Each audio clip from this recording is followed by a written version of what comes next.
Nós estamos na terceira etapa do painel que nós criamos aqui para janeiro de 2022, no Instituto de Cultura Espírita do Brasil, o ICEB. Nós já vimos no primeiro sábado do painel, no dia 15 de janeiro, a visão quântica do Evangelho de Jesus. Depois, no dia 22, nós tivemos Jesus e a visão do Evangelho. E hoje nós temos nossa relação com Jesus. Nós temos também um painel em fevereiro, mas nós hoje estamos tendo a alegria de contar com o nosso querido irmão, amigo, Humberto Vasconcelos, que é professor universitário, dirigente de casa espírita, expositor e articulista da doutrina espírita, atualmente integra a direção de 2 casas espíritas no Recife, a Fraternidade Espírita Francisco Peixoto Lins, o Peixotinho, e Humberto também instituiu essa instituição, a Fraternidade Espírita Francisco Peixoto Lins, o Peixotinho, e também integra a direção do Lar Teresa de Jesus, que é uma casa fundada em 1925. Humberto, você fique à vontade para falar, se quiser, um pouco sobre a fundação do Museu Peixotinho, que você tem aí brilhantemente no Recife. Fale sobre a sua ligação familiar com o Peixotinho, e nós estamos agradecendo muito, muito a sua presença, o aceite ao nosso convite. O Humberto é assíduo colaborador da revista Cultura Espírita. Ele foi muito parcimonioso apresentar o currículo dele, mas ele tem uma larguíssima folha de serviços, que nós já vimos aqui mais ou menos por essa amostra que ele nos deu. E nós tínhamos pedido a você, Humberto, para falar um pouco da sua relação com a estrutura familiar do Peixotinho e como surgiu o Museu Peixotinho aí no Recife. Por favor. Muito bem. Quero cumprimentá-los com muito carinho, com muito zelo, com muita emoção, falar para a casa de Deolindo Amorim, de Jorge Andréa, de César Reis, de Nádia Couto do Vale, e de tantos estudiosos, tantas pessoas com as marcas do Cristo evidentes, que trabalham em seu nome e pelo seu ideal, para mim é motivo de grande alegria. E quando eu fico alegre, até pelo tema que nós vamos desenvolver, a nossa relação com Jesus, eu atinjo uma espécie de plenitude e consigo definir o que tento definir com o vocábulo retirado de João Cabral. É a palavra ancho. Eu fico ancho, melhor que cheio, ancho, amplo, largo, pleno. E é neste sentido que agora desejo orientar as minhas palavras, mas pelo menos para espantar um pouco o meu nervosismo inicial. Não, fique tranquilo. Fale do museu, que nós vamos fazer a prece e depois você fala sobre o tema. Bom. Tá bem? Bem, o museu é um memorial, por enquanto. Nós temos acervo, mas realmente é um memorial. Funciona na Fraternidade Peixotinho, aqui no Recife. Minha relação com Peixotinho é uma relação realmente muito rica, muito profunda. Sou casado com uma filha de Peixotinho há 62 anos. E durante um bom tempo dessa nossa convivência inicial, pelo menos até o ano de 1966, tive uma relação com Peixotinho, com Baby, com toda a família, que me identifica realmente hoje como um membro dessa comunidade.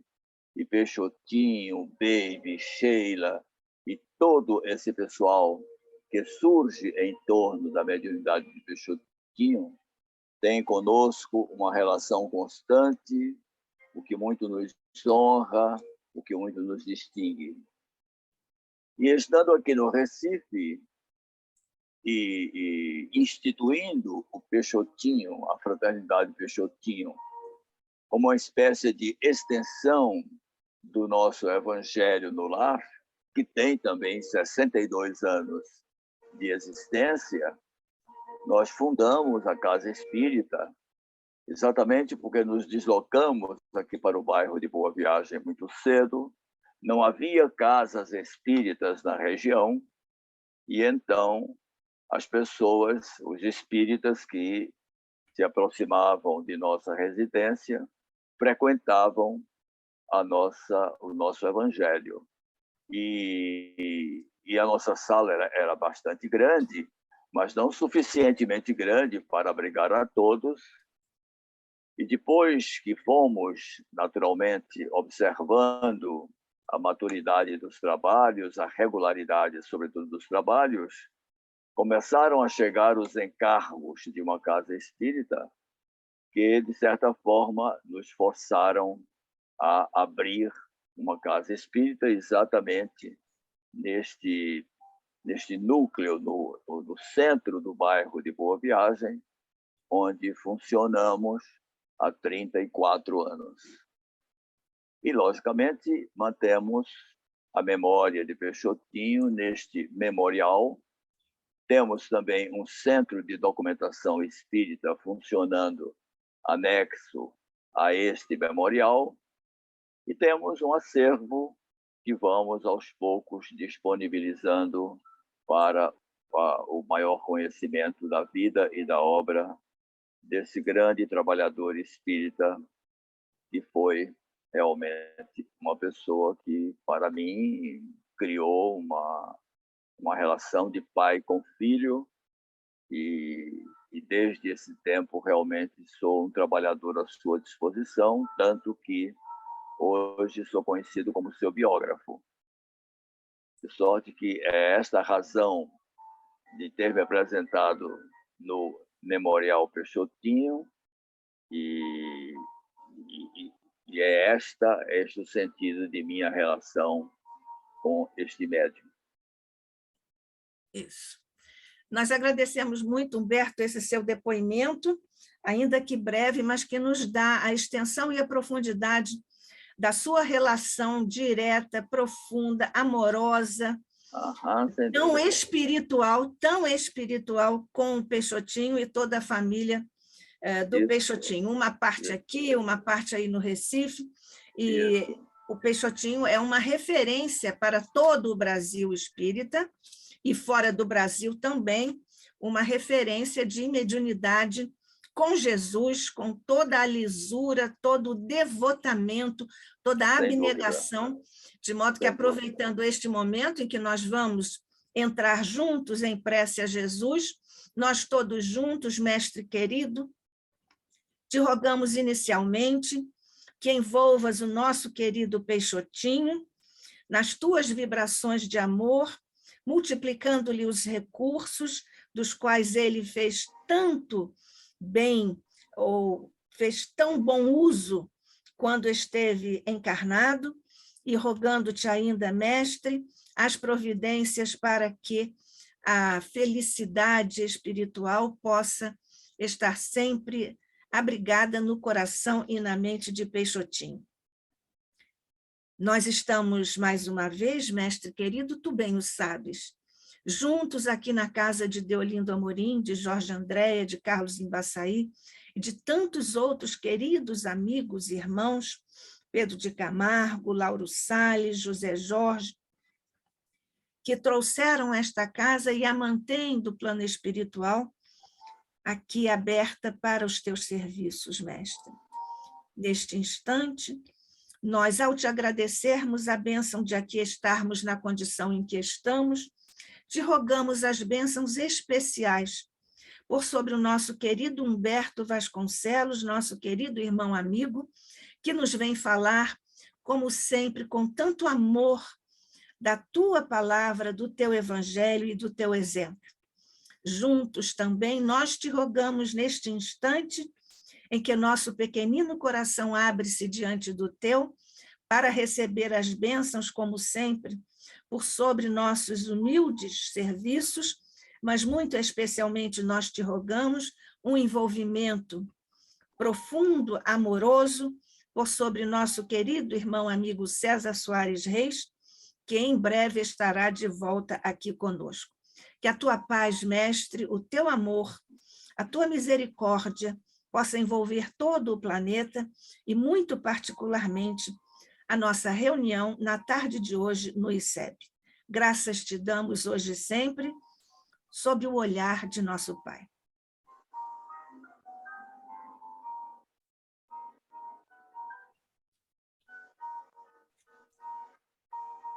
Muito bem, meus queridos Humberto, amigos, isto. meus irmãos. Eu começo exatamente louvando a condição espírita.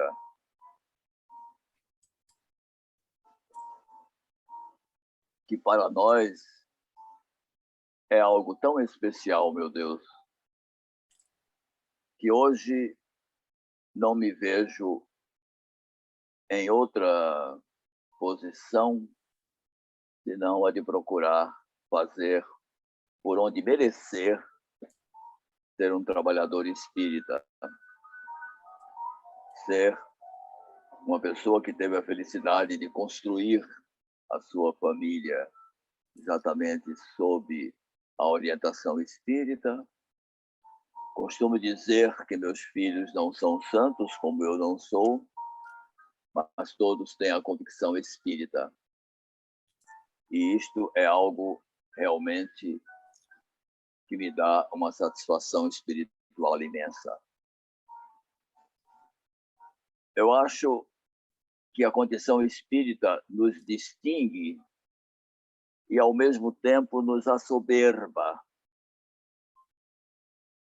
Exatamente porque ficamos com esse compromisso que é para nós inadiável de corresponder à expectativa desta convocação, a convocação de estarmos falando em nome de Deus, em nome de Jesus. Realmente nós nos legitimamos a falar de Jesus exatamente porque temos a consciência de que somos irmãos. Este é o primeiro grande ganho e a primeira grande responsabilidade que nós experimentamos realmente. E uma das nossas emergências, exatamente para nos darmos conta da grande responsabilidade que nos cabe, é exatamente a de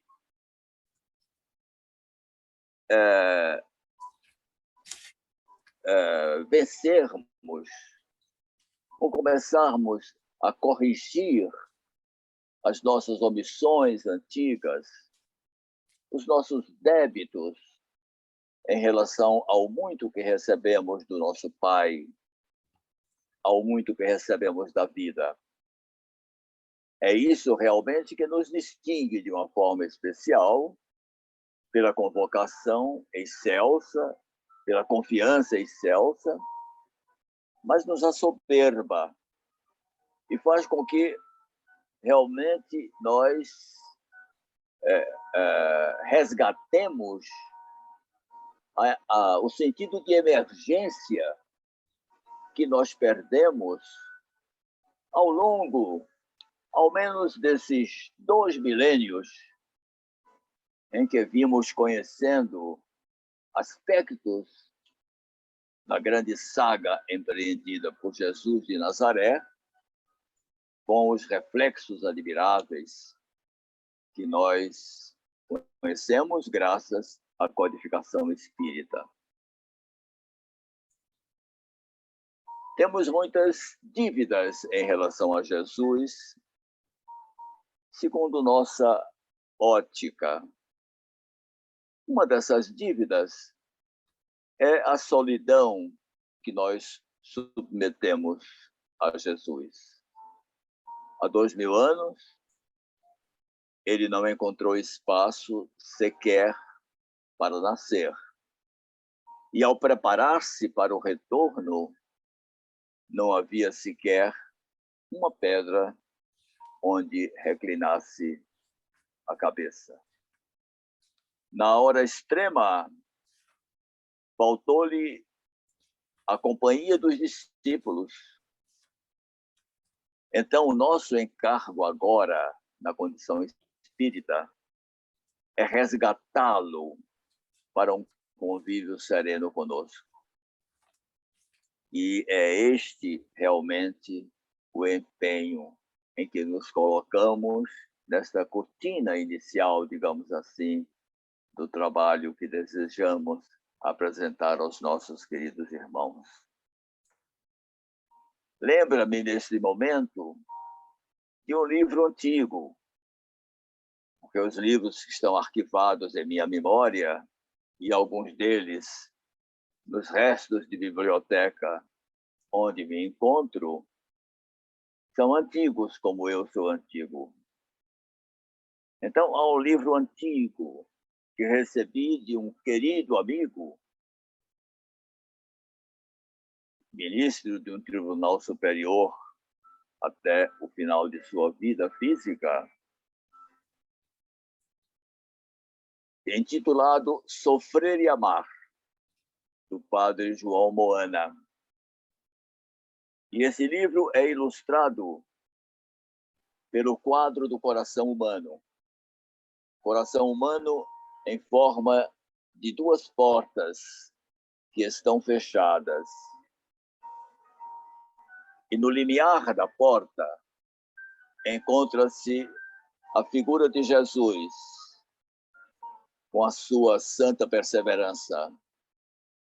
Numa das mãos, ele traz uma candeia. E com a outra mão, ele procura bater à porta do coração humano. Um dos visitantes da exposição onde estava este quadro aproxima-se do autor e indaga por que razão ele não desenhou logo uma fechadura, porque Jesus, naturalmente, portador de todas as chaves, seria capaz de identificar a chave daquele coração e, de uma vez por todas, ingressar no coração do homem. E o autor modestamente informa que o coração humano não tem fechadura, tem ferrolho, tem aldraba, que só abre por dentro.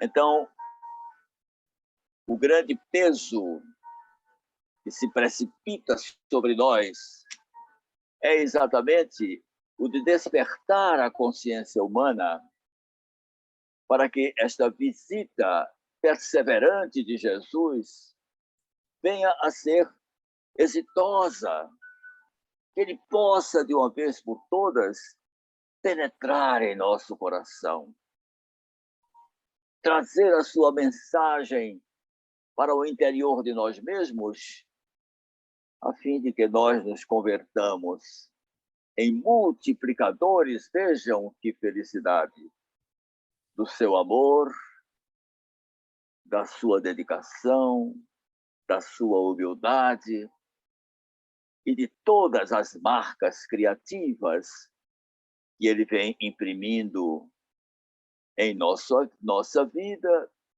e na própria humanidade toda, porque este é o seu objetivo durante estes 2 milênios e para nós espíritas, muito antes disso. Mas há um segundo tipo de solidão a que nós submetemos o nosso Mestre Jesus e corresponde também a um dos nossos deveres de lutarmos para que essa solidão se dissipe na vida do nosso mestre, na sua visita, no seu estar conosco, para que ele, afinal, se sinta no mundo que guarda algumas compatibilidades com ele, um mundo que se prepara exatamente para repercutir de uma forma assim mais constante, mais verdadeira, as maravilhosas intenções, os maravilhosos ensinos desse mesmo Mestre Jesus. Esta segunda solidão reporta-se exatamente ao comportamento da plateia que recebeu o Mestre Jesus. Era uma plateia de crianças, era uma plateia indigente, ressurgindo de entre os mortos. Ele nos revela a vitória ou a soberania de sua vitória sobre o mal, mas para isso ele teve, de certa forma, de agachar-se para falar com aquelas crianças, para atender aos apelos e os caprichos daquelas crianças que não tinham realmente maturidade suficiente para ouvi-lo, para percebê-lo. Nem mesmo todos os seus discípulos, no primeiro momento, ao menos, lhe deram o conforto dessa vamos dizer, presença junto a ele para que ele não se sentisse tão solitário. Mas ele teve de apelar exatamente para histórias compatíveis com os seus esforços, exatamente para que sejam colimados de êxito os seus esforços. E então não temos o direito mais de estar importunando o Mestre Jesus com pedidos de milagres ou com requerimentos ou requisições para que sejam atendidas as nossas necessidades, digamos assim, materiais. Depois de feita este registro, eu queria falar um pouco exatamente sobre a codificação espírita, que se apresenta sobre o tríplice aspecto de ciência, filosofia e religião, exatamente para destacar a solenidade da codificação espírita. É algo que se comporta com aquela rigidez acadêmica do século XIX e com aquele tratamento de uma metodologia científica imposta pela disciplina do senhor Allan Kardec, mas que traz uma luz tão extraordinária para a humanidade que se converte em algo que tem uma solenidade própria. Eu me lembro, neste momento, de uma referência muito tocante, muito bonita, do Padre Vieira, nos seus muito conhecidos sermões, em que ele fazia a saudação a Maria. E, de certa forma, para explicar aquela majestade com que ele apresentava a figura de Maria, ele, por assim dizer, pedia até perdão, porque aquela solenidade não era algo construído pela sua retórica. Aquela solenidade era íncita em Maria, porque falar o nome de Maria é exatamente praticar um ato solene em si mesmo. Eu acho que a codificação espírita realmente traz em si, carrega em si esta solenidade. Ouso dizer, inclusive, que pela primeira vez a unidade divina se apresenta em claridade solar para nós. É quando Deus se mostra por inteiro, rasgando o horizonte do espírito, porque, naturalmente, enquanto a nossa intenção foi a intenção de vesti-lo com figuras materializadas, figuras reduzidas às formas da matéria, não logramos êxito, mas a partir do momento em que o identificamos como a inteligência suprema, causa primária de todas as coisas, nós então o vemos rasgando os horizontes, ou abrindo os horizontes espirituais, conforme deseja o nosso querido Herculano Pires, em sua obra memorável, O Espírito e o Tempo. Como toda obra consistente, a codificação apresenta aquilo que os alemães chamam de Leitmotiv. Existe um Leitmotiv na codificação. Eu diria hoje, utilizando a linguagem do tempo, a codificação espírita tem uma grife. Esta grife se chama verdade. Tanto que quando os espíritos foram forçados, de certa forma, a criar uma figura que os representasse, eles escolheram a palavra verdade, não para se dizerem donos da verdade, mas para revelarem o seu compromisso com a verdade. E verdade não era um espírito individualizado, mas uma pleiade de espíritos exatamente comprometidos com essa grife, com esse leitmotiv da codificação, que é exatamente a verdade. Esta foi uma sugestão efetiva do método científico para que nós, ou para que a codificação espírita não caísse no logro das igrejas, porque se apresentassem realmente como donos da verdade, estariam irritando a consciência acadêmica do século XIX, como, na verdade, desde os iluministas havia esta percepção de que a religião não podia ser aceita exatamente porque se apresentava como dona da verdade. E é curioso isso, apresentando-se o espiritismo com esse leitmotiv da verdade, ao mesmo tempo, os espíritos nos chamam a atenção para que nós não viéssemos a pousar como donos da verdade. Em razão disso, nós não podemos ser reticentes, queridos amigos. O viés científico da doutrina espírita é exatamente o viés da verdade.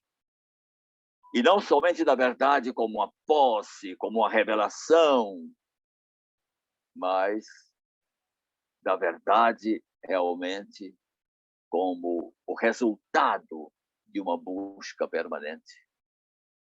É, na verdade, muito mais fascinante e menos perigoso buscarmos a verdade do que alimentarmos a presunção de termos a verdade, de termos conquistado a verdade.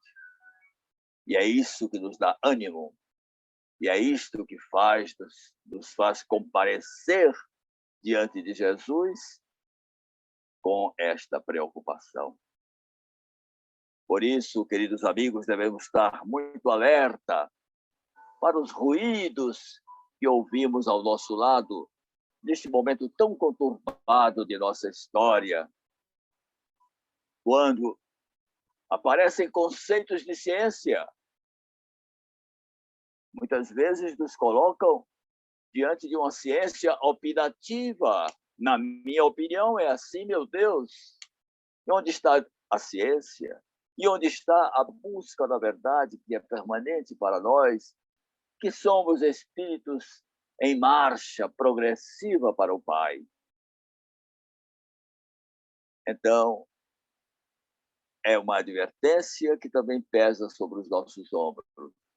É nos mantermos livres de sermos conduzidos ou contagiados por aquilo que o filósofo moderno chama de modernidade líquida, que nos impõe padrões nada virtuosos para, naturalmente, a excelência da missão ou da tarefa que nós trazemos como trabalhadores do espiritismo cristão. Mas espiritismo é também filosofia, e o aspecto filosófico da doutrina espírita remonta àquele conceito romano de filosofia que quer atingir aquilo que eles chamavam de causa causarum, a causa das causas. E isto significa para nós o despertar para o tempo do Espírito. E faz com que nós identifiquemos marcas antigas do Cristo. É o viés filosófico, é o viés da causa causarum, que nos leva a conhecer, a reconhecer, a identificar as marcas do Cristo antes, muito antes da manjedoura.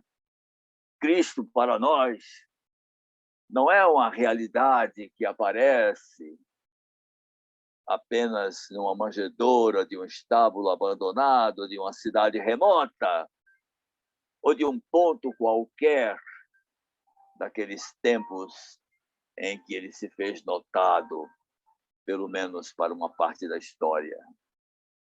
Cristo se antecipa de muitos séculos, de milênios, exatamente em relação à manjedoura.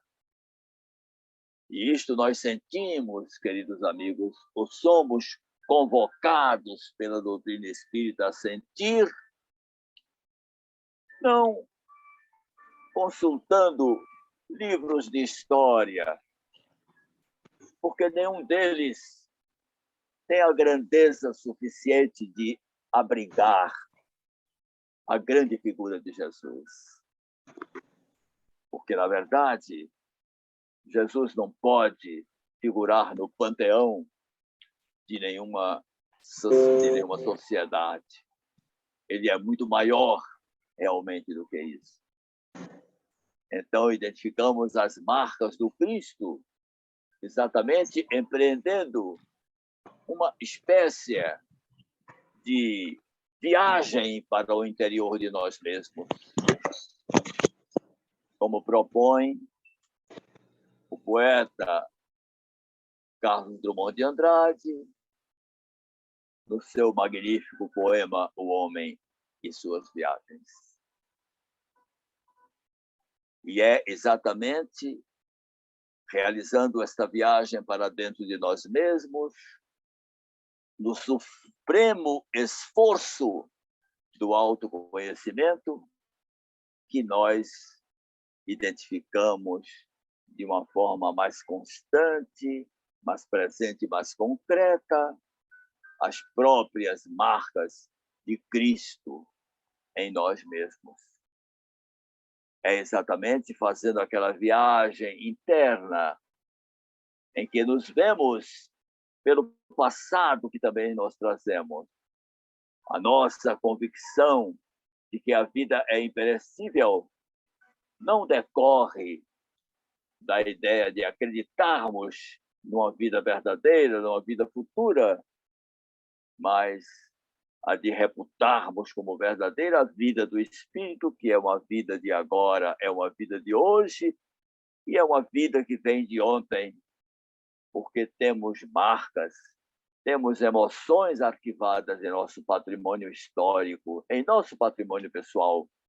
E é evidente que as marcas desse patrimônio fazem com que nós também nos percebamos que nascemos muito antes do berço, como naturalmente vamos ultrapassar os limites do túmulo, no qual deixaremos o que pertence à terra, que é exatamente este corpo maravilhoso concedido pelo Pai, exatamente para que nós nos expressássemos neste momento de nossa vida. A codificação espírita também nos coloca diante da proposta da religião. O espiritismo não é uma religião, mas é religião por excelência. O aspecto religioso do espiritismo corresponde a um despertar de nossa condição filial diante de Deus. Ora, meu Deus, como isso é interessante. Porque é muito fácil nós reconhecermos a figura paterna, recorrermos à figura do nosso pai. Ele é fonte de provisão de todas as nossas necessidades, aquelas primeiras e todas as necessidades. Mais complexo é nos reconhecermos como filhos, porque daí decorre uma indispensável noção de dever. Ressalta para o espírita o sentido profundo das palavras de Paulo. Que admirável, Paulo! Como aprendemos a ler Paulo através exatamente da luz que jorra da codificação espírita. A vida é dom gratuito de Deus. A vida eterna é dom gratuito de Deus. Com que certeza o Pai investe no homem? Ele, o homem, um espírito fruto de sua criação, ainda não houvera feito nada por merecer a divina confiança, mas esta confiança lhe é reconhecida em função de sua genética, o direito de herança, uma verdadeira figura jurídica no início da criação. E este direito de herança realmente constitui um ato de criação. É exuberante o quadro em que o espírito se apresenta com esse viés religioso, porque religiosa é a própria vida, segundo categoriza o nosso muito querido Emmanuel, o grande exegeta do Evangelho de Jesus. Pois bem, queridos amigos, então a vida é ato religioso. A vida a vida é arte do encontro, como quer um outro poeta, o nosso velho Vinícius de Moraes, que diz de uma forma realmente de uma poesia densa. A vida é arte do encontro. Se ele tivesse usado o artigo definido, é a arte do encontro, ele quebraria o encanto poético dessa afirmação extraordinária que realmente transforma a vida ou interpreta a vida com uma, vamos dizer, finalidade religiosa, com seu viés religioso, sendo a vida um ato religioso.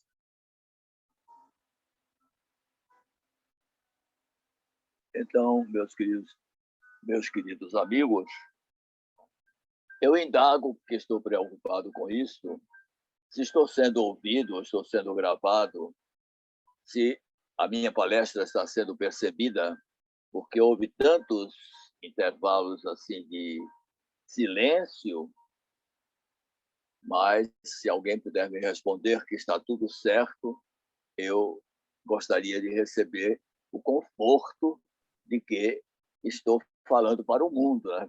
Está tudo certo, Humberto, você está falando. Pernambuco fala para o mundo. Está tudo certo, nós estamos vendo você e ouvindo você com muita atenção, acompanhando o seu coração, que sempre fala com essa genuína emoção a respeito do nosso mestre. Vamos continuar. Mestre Jesus. Muito bem. Então, meus queridos amigos, o Evangelho de Jesus, ele revela essa dimensão religiosa da vida. É um livro admirável, é um livro que frequentei e fiz alunos frequentarem, apesar de estar trabalhando em, naturalmente, escolas leigas, muitas vezes, mas quando tinha de tratar de qualquer aspecto da literatura universal, vinha capitaneando realmente esta literatura, o Evangelho de Jesus, através das dádivas poéticas extraordinárias que ele contém. Pois bem, então o Evangelho de Jesus para nós é este momento solene em que Jesus deflagra, segundo quer o nosso autor de Jesus, o Espírito e o Tempo, tá? Deflagra o horizonte espiritual na terra dos homens. E eu desejo tanto, queridos amigos, agora, dar uma espécie de mergulho num dos aspectos da doutrina espírita que mais me encantam. É a literatura espírita. Eu sou entusiasmado pela literatura espírita.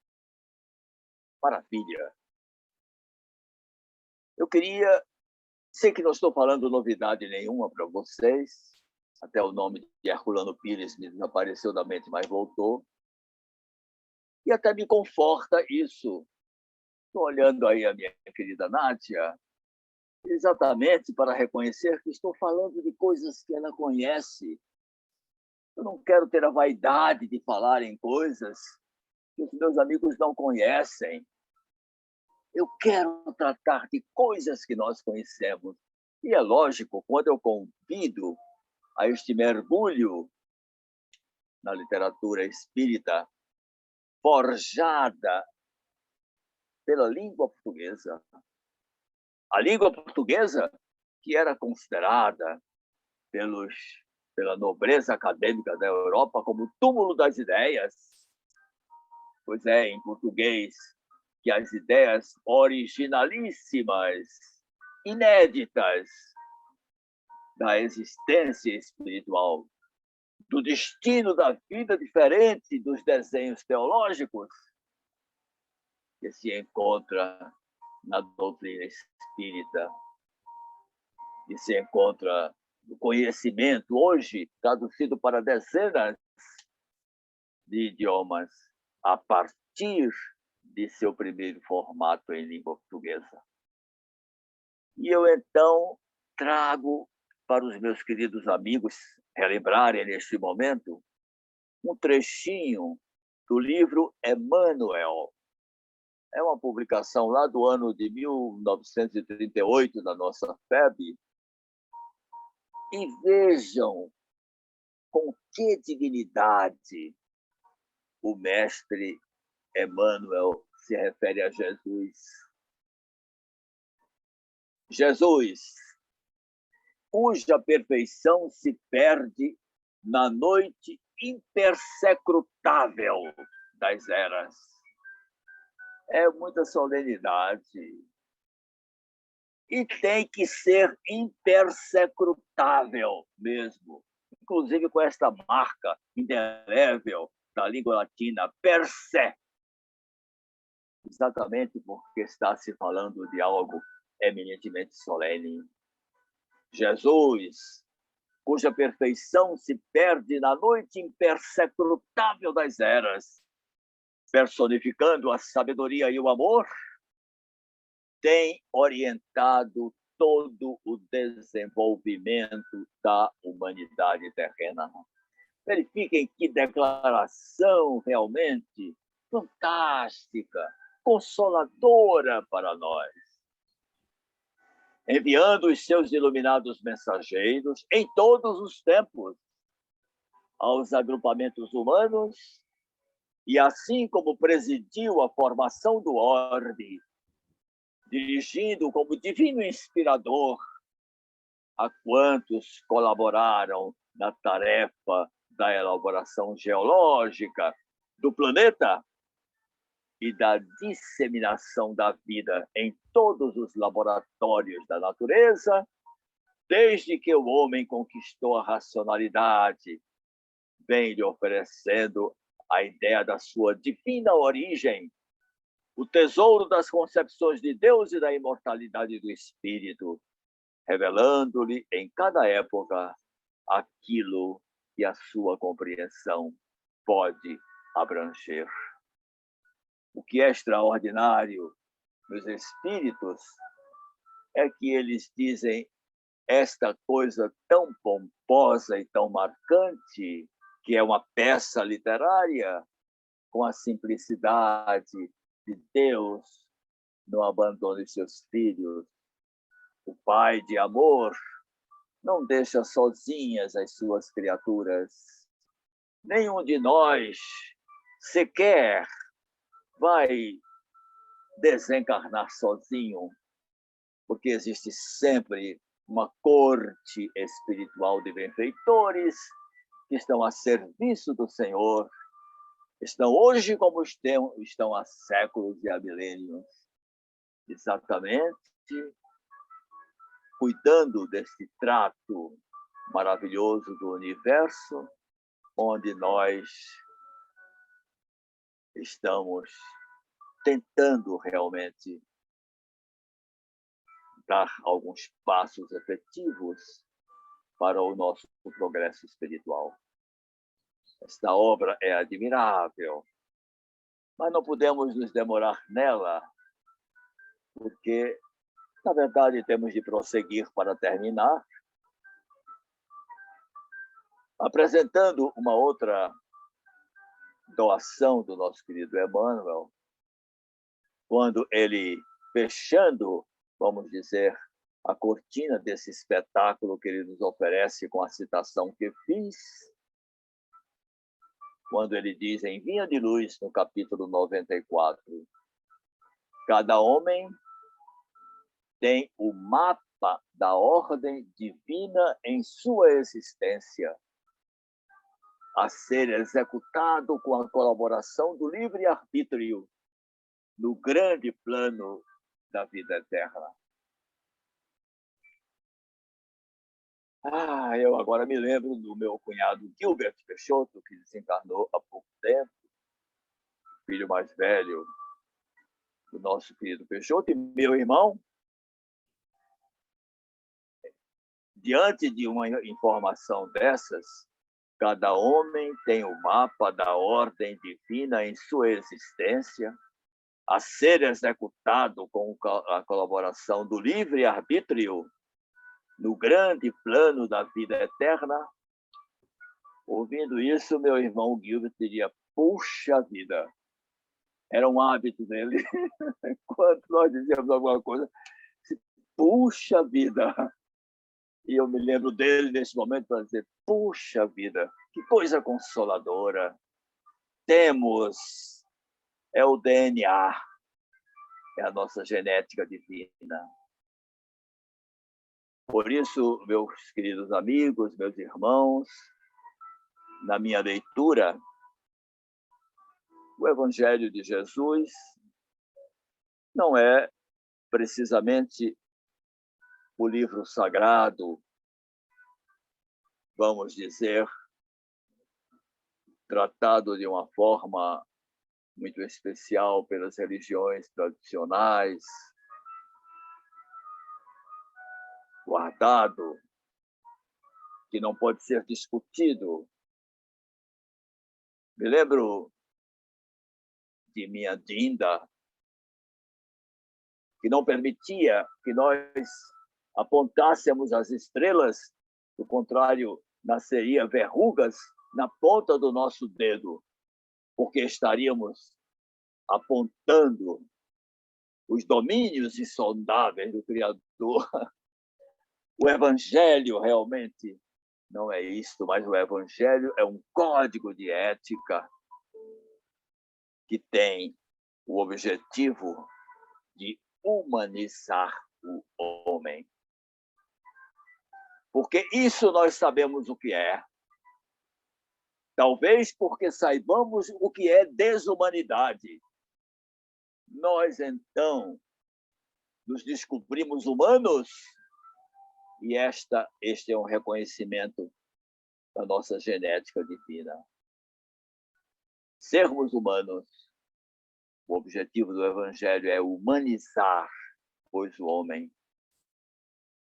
E para que nós nos beneficiemos de forma integral do roteiro luminoso do Evangelho, é preciso que nos libertemos de comportamentos estranhos, compatíveis com o nosso passado de crianças espirituais, mas incompatíveis com o nosso presente de herdeiros de um esforço civilizatório notável de 2 milênios. Para empreendermos esta longa e imperiosa viagem para dentro de nós mesmos, como quer a filosofia, mais do que simplesmente a filosofia socrática, porque já vem de longas eras este conceito gravado no espírito humano. Não se admite que o espírita adote comportamentos inadequados, fruto de uma escassa percepção da vida. E é mais uma vez Emmanuel que nos chama atenção para isso. Não podemos ser diante dos horrores, inclusive, de um período tão turbulento como este que nós vivemos, não podemos nos apresentar com ares de perplexidade, escandalizados, decepcionados, ou com comportamentos de temor, ou nos sentirmos derrotados pela tristeza, pela dúvida, ou mergulharmos nesse oceano de queixas que nós ouvimos de todas as direções, como se tivéssemos sido deserdados pelo nosso Pai. Deveremos nos apresentar na condição dessa plateia madura, porque não podemos desapontar mais uma vez o nosso Mestre Jesus, oferecendo-lhe uma plateia frágil que não represente sequer este homem do século XXI. Ainda mais agora, beneficiados que temos sido pelas generosas luzes da doutrina espírita. O ato de Jesus, a exemplaridade de Jesus é a sua verdade. E a exemplaridade de Jesus é um somatório de inexcedível valor de atos de criação que transbordam ao seu tempo que se espalham não somente pelos caminhos do planeta, mas pelo universo sem fim. Porque o evento Jesus, para nós, significa Deus em nós. Como o evento Moisés significou Deus para nós. É a revelação da unidade. Mas o evento Jesus é Deus em nós. E eu convoco mais um poeta para vir corroborar com a nossa afirmação. Deu-me Deus o seu gládio, porque eu faça a santa guerra. Sagrou-me seu em honra e em desgraça, às horas em que um frio vento passa sobre a fria terra. Pôs-me as mãos sobre os ombros e doirou-me a fronte com o olhar. E esta febre de além que me consome, e este querer grandeza, são seu nome dentro de mim a vibrar. E eu vou, e a luz do gládio erguido dá em minha face calma. Cheio de Deus, não temo o que virá, pois venha o que vier, nunca será maior do que a minha alma. É o velho Fernando Pessoa trazendo-nos esta marca do Deus em nós, que nos é impressa exatamente pelo Evangelho de Jesus. Mas percepções assemelhadas nós identificamos voltando na literatura espírita e vamos encontrar no queridíssimo e iluminado Leon Denis esta proclamação que muito revela as belezas e a pertinência da literatura espírita. Homens, reporto-me ao seu livro O Grande Enigma. Aprendei a imergir em vós mesmos, a esquadrinhar os mais íntimos recônditos do vosso ser. Interrogai-vos no silêncio e no retiro, e aprendereis a reconhecer-vos, a conhecer o poder escondido em vós.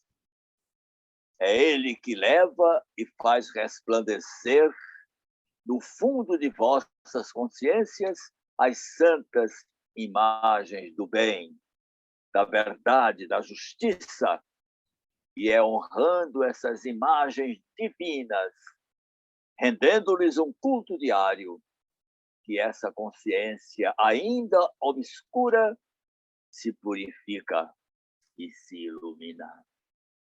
É a prece de todos os nossos dias.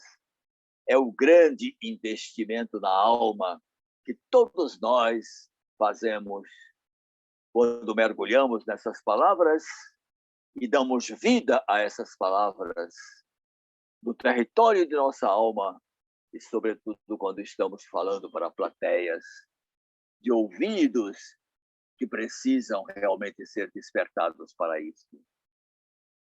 Desse mesmo autor, no livro Depois da Morte, nós temos quanto às teorias que de Jesus fazem uma das três pessoas da Trindade, ou um ser puramente fluídico, uma e outra parecem igualmente pouco fundadas. Pronunciando estas palavras, de mim se afaste este cálice, Jesus revelou-se homem, sujeito ao temor e aos desfalecimentos. Como nós, sofreu, chorou. E esta fraqueza inteiramente humana aproxima-nos dele, o faz ainda mais nosso irmão, tornando seus exemplos e suas virtudes mais admiráveis ainda. É por isso, queridos amigos, que nós realmente não podemos fugir desta cogitação da humanidade de Jesus, porque esta é a parte mais tocante do seu sacrifício. É humanizar-se exatamente para experimentar as próprias dificuldades da condição humana e transmitir para nós a ideia de que, apesar disso, nós temos sim a possibilidade de superar as nossas contingências, exatamente pela condição humana. Então, queridos amigos, esta é a missão da doutrina espírita, a de permitir que Jesus, de uma vez por todas, ingresse no coração da humanidade. Como está ausente, meu Deus, como é pertinente a queixa de um religioso de nossa terra que identifica um comportamento cristofóbico nos dias de hoje. Mas como isso é representativo no momento em que se identificam aqueles que devem prosseguir sua jornada sob a inspiração de Jesus neste nosso planetinha camarada, como queria o poeta Vinícius de Moraes, que é exatamente a nossa terra.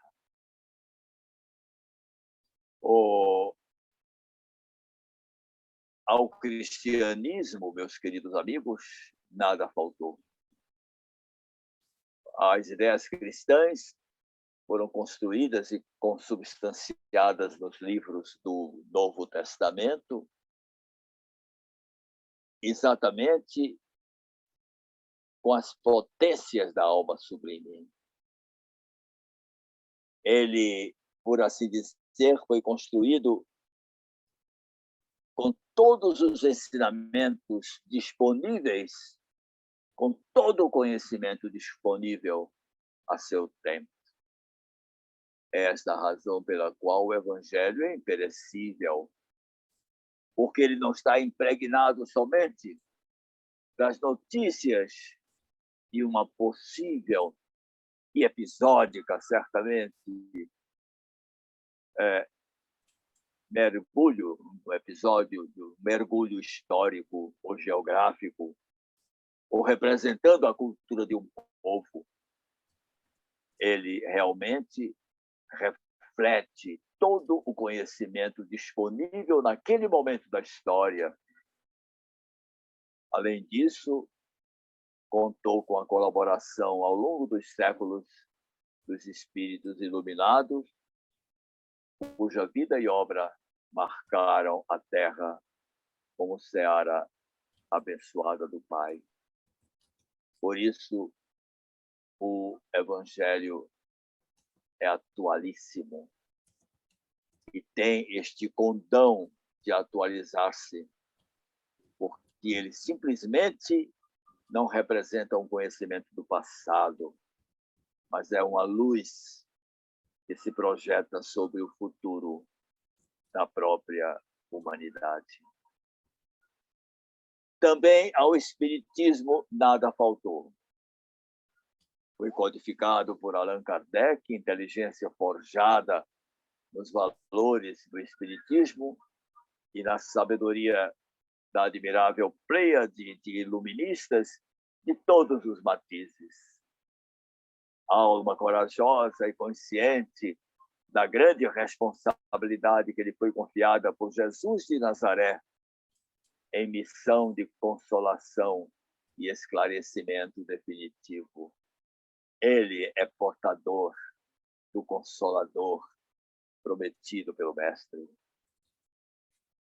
A codificação espírita também está apoiada na experiência de cientistas de escola, de mestres do pensamento que há séculos se dedicam à tarefa de reforçar e completar as lições do Evangelho. Este foi outro dos grandes exemplos de Kardec, que deixou, com a sua confiança na verdade do Espírito, que aos cientistas coubesse a tarefa da ciência. E ficou empreendendo, vamos dizer, a grande estrutura lógica da doutrina espírita e deixando que os cientistas trabalhassem em seu campo para chegarem às brilhantes notícias que deram ao espiritismo, à literatura espírita, esta base científica representada pelos grandes autores que nós conhecemos. E no Brasil, esta obra é reforçada por uma obra mediúnica inigualável que, naturalmente, a todos nos encanta. Fundamentalmente, ao cristianismo, até hoje, faltaram, infelizmente, os cristãos. Mas não devemos permitir que ao espiritismo faltem os espíritas. Por isso que, neste momento, fazemos 2 proposições para encerrar este momento de nossa palestra. A primeira proposição é esta: quanto de Cristo você tem? E a segunda proposta ou proclamação é esta: quanto de Cristo você é? Com essas 2 propostas, encerramos esta primeira parte e nos colocamos à disposição da organização do encontro. Obrigada, Humberto. Obrigada, Humberto. Nós estamos aqui com uma proposta também para você. Nós podemos ter um pequeno intervalo, agora de uns 10 minutos. Você toma seu cafezinho aí, que a Silvia oferece e tudo. E então nós vamos depois passar a umas perguntas que já estão aqui no nosso chat. Se você concorda, nós vamos a esse pequeno intervalo. Inteiramente. Então, até já. Obrigada por essa pequena primeira parte, que é um encantamento para o nosso coração vindo do seu. Obrigado. Você sempre fala com tanta emoção, tanta verdade de Jesus para nós. Até já. Até já.